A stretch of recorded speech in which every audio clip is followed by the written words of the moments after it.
नमस्कार दोस्तों, advance classes online मंच में मैं करंट अफेयर्स के साथ ब्रजेश कुमार आपका हार्दिक अभिनंदन करता हूं। तो तैयार हो जाइए करंट अफेयर्स के कुछ लेटेस्ट क्वेश्चंस के लिए। और अगर आपको ये नोट करने हैं तो अपना पेन और नोटबुक को साथ में ले लीजिए, क्योंकि आपको एक क्वेश्चन के साथ काफी कुछ जानकारी अभी मिलने वाली है। आइए देखते हैं पहला क्वेश्चन। किस संगठन ने वोल्केनो बॉन्ड की शुरुआत की है? वोल्केनो बॉन्ड का मतलब होता है ज्वालामुखी बॉन्ड। इसका मतलब होता है ज्वालामुखी बॉन्ड। ज्वालामुखी बॉन्ड की शुरुआत कौन से संगठन ने की है? ये अपने तरह का दुनिया का पहला बॉन्ड है। दुनिया का पहला बॉन्ड है। इसका जो उद्देश्य है, ज्वालामुखी जो आपदा होती हैं, ज्वालामुखी आपदा से जो नुकसान होता है उसके लिए इसका प्रयोग किया जाता है। नुकसान होता है उसके लिए इसका प्रयोग किया जाएगा। ठीक है, अभी हाल ही में इसको बनाया गया है। तो इसको बनाया है डेनिश रेड क्रॉस सोसाइटी ने। डेनिश रेड क्रॉस सोसाइटी जो है ये आपकी दोस्तों डेनमार्क के अंदर। और अगर आपने पहले वाले लेक्चर देखे हो तो उसमें एक बार डेनमार्क का भी जिक्र हुआ था। डेनमार्क की जो राजधानी याद रखिएगा कोपेनहेगन। डेनमार्क की राजधानी है कोपेनहेगन। हिंदी में भी लिख देता हूं कोपेनहेगन याद रखिएगा। और इसकी मुद्रा है क्रोन। तो ध्यान रखिएगा, वोल्केनो बॉन्ड इसको कहा जाता है ज्वालामुखी बॉन्ड। ज्वालामुखी से जो आपदा आती है उसके लिए इस बॉन्ड को बनाया गया। और इसको जारी करा किसने? Danish red cross society. इसका मुख्यालय कहां है? डेनमार्क के अंदर। राइट, अगला क्वेश्चन देखते हैं। देखिए अगला क्वेश्चन, विश्व प्रसिद्ध शहनाई वादक उस्ताद बिस्मिल्लाह खां जी, आप जानते ही हैं। देखिए उस्ताद बिस्मिल्लाह खां जी की जयंती कब मनाई जाती है? उस्ताद बिस्मिल्लाह खान की जी की जयंती कब मनाई जाती है? देखिए काफी सारे ऑप्शन आपको दिख रहे हैं यहाँ पे। और आपको याद हो, अगर 3 ऑप्शन आप देखोगे, अगर लास्ट लेक्चर आपने देखे होंगे तो 3 ऑप्शंस के बारे में भी आपको थोड़ी जानकारी होगी। याद रखिएगा, तो इनकी कब मनाई जाती है? 21 मार्च को इनकी जयंती मनाई जाती है। स्क्रीनशॉट ले लीजिए अगर लेना चाहे तो। इन्होंने 1950 में गणतंत्र दिवस पे शहनाई बजाई थी। गणतंत्र दिवस में इन्होंने 1950 में शहनाई बजाई थी। याद रखिएगा इनके बारे में। और अमेरिका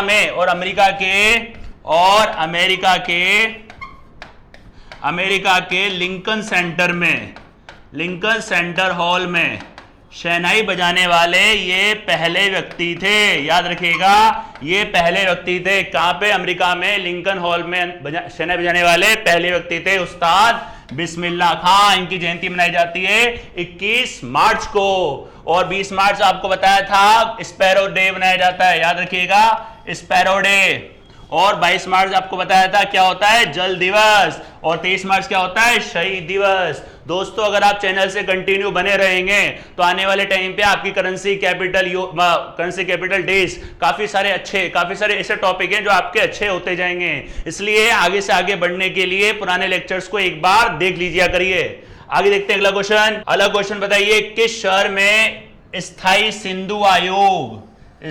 सिंधु आयोग की बैठक का आयोजन किया जाएगा? सिंधु आयोग मतलब सिंधु नदी पर होने वाली है। सिंधु नदी, इसको आप बोल सकते हो सिंधु नदी। याद रखिएगा, सिंधु नदी आप जानते हैं भारत पाकिस्तान का एक विवाद है। भारत और पाकिस्तान का एक विवाद चल रहा था सिंधु नदी का, और अभी भी चल रहा है ये। ठीक है, तो इस पे ये कब हुआ था? 1960 में। भारत के प्रधानमंत्री पंडित जवाहरलाल नेहरू और पाकिस्तान के राष्ट्रपति अयूब खान ने दोनों ने इसके ऊपर हस्ताक्षर किए थे। याद रखिएगा, सिंधु नदी। ठीक है, और इसमें नोट कर लीजिए, अगर आपको स्क्रीनशॉट लेना है तो इसका स्क्रीनशॉट भी आप ले लीजिए। आपको 1 सेकंड का समय भी बीच में दिया जाएगा। ठीक है, इसकी पूर्वी नदियां जो भारत के नियंत्रण में वो है व्यास, रावी, सतलुज। याद रखिएगा, इसकी पूर्वी नदियां जो भारत के नियंत्रण में व्यास, रावी और सतलुज, ये भारत के नियंत्रण में है। और अगर पश्चिम नदियों की बात करें, सिंधु, चिनाब और झेलम। पश्चिम नदियां कौन कौन सी? सिंधु, चिनाब और झेलम। ये जो तीनों नदियां हैं ये पाकिस्तान के पास हैं, याद रखिएगा। और ये भारत के पास, भारत के नियंत्रण में, और ये पाकिस्तान के नियंत्रण में। जो इसकी जो बैठक होगी कहां होगी? दिल्ली में। इसका आयोजन कहां होगा? दिल्ली में। याद रखिएगा स्थायी सिंधु आयोग, जो सिंधु वार्ता कब हुई थी? 1960 में, भारत के पंडित जवाहरलाल नेहरू और पाकिस्तान के राष्ट्रपति अयूब खान के बीच में। भारत की तीन पूर्वी नदियां भारत के कंट्रोल में, कौन सी? व्यास, रावी और सतलुज। और पश्चिम की 3 नदियां सिंधु, चिनाब और झेलम किसके नियंत्रण में? पाकिस्तान के नियंत्रण में। लगभग 47% भाग इसका सिंधु नदी का कहां बहता है? पाकिस्तान में। अगला क्वेश्चन देखते हैं। केन और बेतवा नदियों, केन और बेतवा नदियां निम्नलिखित में से किस नदी की सहायक नदी हैं? केन और बेतवा याद रखिएगा। कौन से राज्यों में विवाद चल रहा है? देखो, एक यूपी और एमपी, याद रखिएगा। केन और बेतवा, जैसे कि आप यहां पे फोटो देख रहे हैं, ये एमपी और ये यूपी, ये केन और बेतवा, याद रखिएगा। यहां पे पहला नदी लिंक बनाया जा रहा है, नदी रिवर फ्रंट बनाया जा रहा है, रिवर लिंक बनाया जा रहा है, याद रखिएगा। नदी निम्नलिखित में से किस तरह की नदी है? और इसका आंसर आएगा यमुना, याद रखिएगा। इसका आंसर आएगा यमुना। नदी इंटरलिंकिंग परियोजना यहां पे बन रही है आपकी, नदी इंटरलिंकिंग परियोजना, नदी इंटरलिंकिंग परियोजना यहां पर बनाई जा रही है, याद रखिए। नदी इंटरलिंकिंग परियोजना दुनिया की पहली परियोजनाएं, मतलब इंडिया की पहली ऐसी परियोजना है। इसका जो मेन उद्देश्य होगा वो होगा किसानों को लाभ। इसका जो उद्देश्य होगा इंटरलिंकिंग का, वो उद्देश्य याद रखिएगा, इसका उद्देश्य है किसान लाभ। उसके अलावा विद्युत उत्पादन और एक और है सूखे को कम करना, याद रखिएगा। केन और बेतवा कौन कौन से राज्य हैं? यूपी और एमपी। ये एमपी में शुरू होगी पन्ना से और यूपी में एमपी में, याद रखिएगा। ये जो शुरू होगी नदी इंटरलिंकिंग, ये शुरू होगी एमपी में, कहां से? पन्ना से ये शुरू होगी। देश की पहली नदी इंटरलिंकिंग परियोजनाएं काफी समय से पेंडिंग थी, अब इसको गवर्नमेंट ने अनुमति दे दी है। केन और बेतवा के बारे में याद रखिएगा आप लोग, यूपी और एमपी नदी इंटरलिंकिंग परियोजना। उद्देश्य किसानों को लाभ होगा, इससे विद्युत को उत्पादन होगा और सूखे को कम किया जाएगा, राइट। तो याद रखिएगा, एक क्वेश्चन से 4 से 5 क्वेश्चन बनाने के कैसे बनते हैं वो आपको इसके अंदर बताया जाता है, राइट। अगला देखते हैं। देखिए, किस कंपनी द्वारा ई ट्रेडिंग पोर्टल का नाम है प्रणीत। इसका नाम है प्रणीत, इंग्लिश में भी लिख देता हूं प्रणीत, इसको बोलते हैं प्रणीत। ई ट्रेडिंग पोर्टल प्रणीत लॉन्च किया गया है किसके द्वारा? पावर ग्रिड के द्वारा। ये लॉन्च किया गया है किसके द्वारा? पावर ग्रिड के द्वारा, याद रखिएगा, पावर ग्रिड, राइट। ये भारत नवरत्न कंपनी के अंदर आती है पावर ग्रिड, भारत की नवरत्न कंपनी के अंदर आती है ये, याद रखिए पावर ग्रिड। इसका मुख्यालय है गुरुग्राम भारत में, और भारत की नवरत्न कंपनी है ये, नवरत्न कंपनी, याद रखिए नवरत्न कंपनी, राइट। तो ये किसने शुरू करा है? ये शुरू करा है पावर ग्रिड ने, कागज को कम करने के लिए और निविदा में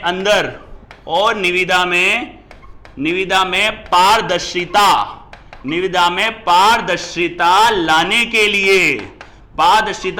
के लिए इसको लॉन्च किया गया है। याद रखिए कौन सी पोर्टल है? ई ट्रेडिंग पोर्टल है प्रणीत, इसका नाम है प्रणीत, याद रखिए प्रणीत। किसने? पावर ग्रिड, और ये भारत की नवरत्न कंपनी है, इसका मुख्यालय गुरुग्राम नई दिल्ली में, राइट। अगला क्वेश्चन देखते हैं। सिंहराज का संबंध किस खेल से है? याद रखना शूटिंग। ये आपके पैरालंपिक खिलाड़ी हैं। यूएई के अंदर एक शूटिंग के अंदर इन्होंने स्वर्ण पदक जीता है। यूए में एक शूटिंग में इन्होंने स्वर्ण पदक जीता है, याद रखिएगा, इन्होंने स्वर्ण पदक जीता है। लिख लीजिएगा, इसको स्क्रीनशॉट लेना चाहते हैं तो आप ले सकते हैं, इसका ले लीजिए जल्दी से इसका स्क्रीनशॉट, ठीक है। इसको अगर ये जो ओलंपिक था इसको आप बोल सकते हो पैरालंपिक शूटिंग वर्ल्ड कप के नाम से भी इसको जाना जाता है, shooting world cup, shooting world cup भी इसको बोलते हैं। इनके अंदर इन्होंने क्या जीता है? Gold medal. इनका संबंध किससे है? शूटिंग से। इनका संबंध है शूटिंग से। सिंगराज, ये इस प्रकार से आप देख सकते हैं किस तरह की शूटिंग करते हैं। पैरों में इनके थोड़ी सी प्रॉब्लम है। पैरालंपिक मतलब जो थोड़े दिक्कत होती है उनके लिए ये ओलंपिक का आयोजन किया जाता है। राइट, अगला देखते हैं। देखिए किस राज्य द्वारा भारत का पहला सरकार संचालित पशु एम्बुलेंस नेटवर्क शुरू किया गया है? बताइए, जल्दी से बताइए इसके बारे में अगर आपको आंसर याद हो तो। किस राज्य द्वारा भारत का पहला सरकार संचालित पशु एम्बुलेंस नेटवर्क शुरू किया जाएगा? अभी शुरू नहीं किया गया है, ये शुरू किया जाएगा। फोटो ही देख के आपको मालूम पड़ रहा होगा ये कौन है। ये आंध्र प्रदेश के मुख्यमंत्री, इनका नाम है जगनमोहन रेड्डी। जगमोहन रेड्डी, आंध्र प्रदेश, जगमोहन रेड्डी याद रखिएगा, आंध्र प्रदेश द्वारा ये शुरू की जाएगी। और इसके अगर गवर्नर पूछें तो गवर्नर के बारे में आप याद रखिएगा बिस्वा भूषण। इनके जो गवर्नर हैं वो हैं बिस्वा भूषण। जो गवर्नर हैं वो हैं बिस्वा भूषण हरिचंदन। गवर्नर का नाम है बिस्वा भूषण हरिचंदन। गवर्नर याद रखिएगा। यह भी शुरू नहीं की गई है, यह अपनी तरह की देश की पहली की पशु एम्बुलेंस सेवा होगी शुरू होने के बाद। तो ये ध्यान रखना कौन सा राज्य है? पहला राज्य आंध्र प्रदेश। राइट, अगला क्वेश्चन देखते हैं। संयुक्त आतंकवाद रोधी करने का निर्णय किस संगठन द्वारा लिया गया है? मतलब आप बोल सकते हो एक तरीके का ये ट्रेनिंग है, एक तरीके की ट्रेनिंग की जाएगी। इस ट्रेनिंग के अंदर इंडिया होगा, पाकिस्तान होगा, चाइना होगा। इस ट्रेनिंग को नाम दिया गया है पब्बी। इसको नाम दिया गया पब्बी एंटी टेरर 2021। इसका संगठन है SCO, joint anti terrorism exercise. कौन सा है? SCO। दोस्तों SCO के बारे में आपको पहले वाले लेक्चर में भी बताया गया था। SCO की फुल फॉर्म क्या होती है? Shanghai cooperation organisation. याद आ रहा है? कुछ याद नहीं आ रहा हो तो आप पहले वाले लेक्चर को देख सकते हो। और इसकी स्थापना कब हुई थी? 2001 में। इसका मुख्यालय कहाँ है? बीजिंग में। और इसके अंदर 8 सदस्य हैं। उन 8 सदस्यों में इंडिया, पाकिस्तान और चाइना भी है, याद रखिए उनके अंदर। और ये तीनों एक साथ एक्सरसाइज के अंदर भाग लेंगे। और एक इसके बारे में बता देता हूं, बाकी को ऑप्शन। एक है नाटो की फुल फॉर्म है नॉर्थ अटलांटिक ट्रीटी ऑर्गेनाइजेशन। याद रखिएगा, हिंदी में बोलते हैं उत्तरी अटलांटिक संधि संगठन। याद रखिए इसकी स्थापना हुई थी 1949 में। मुख्यालय याद रखिएगा बेल्जियम में। नाटो याद रखिएगा। ओपेक के बारे में लिख देता हूं दोस्तों। देखिए ओपेक ऑर्गेनाइजेशन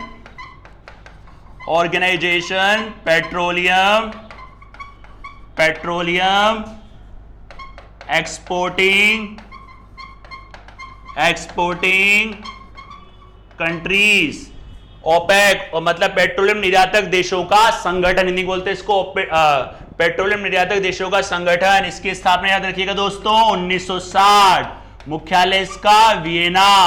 और जब स्थापना हुई थी उस टाइम पे मुख्यालय था बगदाद के अंदर। याद रखिएगा बेनेलक्स भी एक संगठन है। 1944 में इसकी स्थापना हुई थी, याद रखिएगा। और इसका मुख्यालय है बेल्जियम में एक शहर है जिसका नाम है ब्रुसेल्स में इसका मुख्यालय है।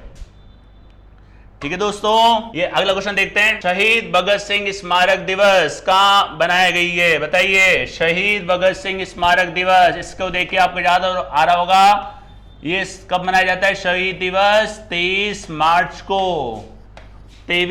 को मनाया जाता है। बताया भी था मैंने आपको, 3-4 प्रकार के शहीद दिवस बताए भी थे। और इसका उद्घाटन कहाँ हुआ है? दिल्ली में, दिल्ली यूनिवर्सिटी। ये आप फोटो देख सकते हैं, दिल्ली यूनिवर्सिटी। याद रखिएगा दिल्ली यूनिवर्सिटी, इसको उत्तीर्ण किया है दिल्ली यूनिवर्सिटी। राइट, तो ध्यान रखिएगा दोस्तों। अगर आप इसका स्क्रीनशॉट लेना चाहते हैं तो स्क्रीनशॉट ले सकते हैं और अपने नोट्स को प्रिपेयर कर सकते हैं। याद रखिएगा दिल्ली के अंदर। ठीक है। और इसका जो उद्घाटन करा था वो करा था रमेश पोखरियाल निशंक। इसका उद्घाटन करा था रमेश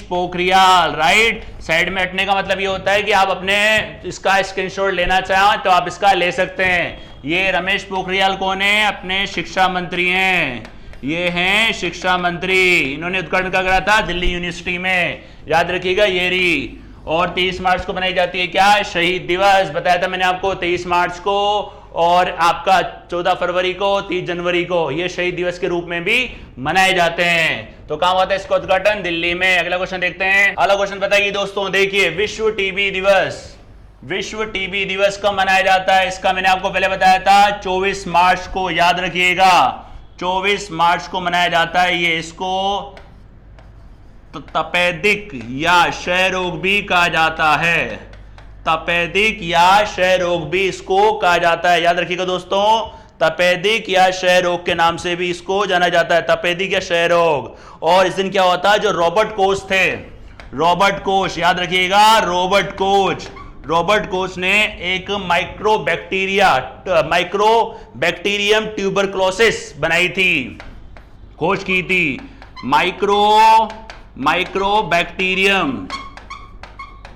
माइक्रोबैक्टीरियम